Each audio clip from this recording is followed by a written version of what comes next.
will show you how to add custom materials to Shapr3D. So let's get started. I will show you two methods to add the custom materials. The first one will be a simple texture image. So let's go to visualization, go to import material, and choose any texture image you have. In my case, a laminate flooring. Okay, select the image and open. And now you have your first custom material. Just drag it as any other material to your part. This first method is really fast. You can create custom materials only adding new image textures. The only downside of this method is that you can only control the scale, but not the roughness of the material. So let's now go with method number 2. For this second method, I will use an app that I have created for this particular purpose, and you can download it for Mac users with the link in the description down below, and it's completely free.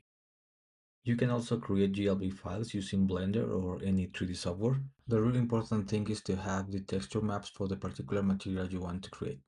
Okay, here I have texture maps for a fabric. Just need to select all and drag it to the drop texture section.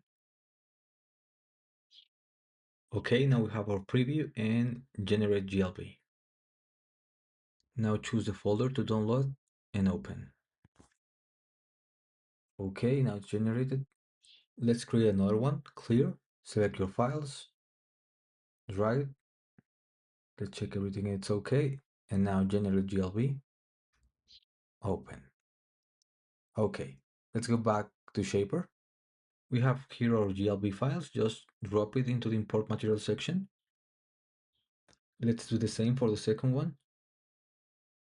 And now we have two custom materials created with GLB files. Drop it into your part. The other one.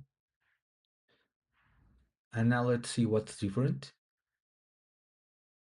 You can see now we can control the scale and also the roughness. Pretty cool. So there you have it.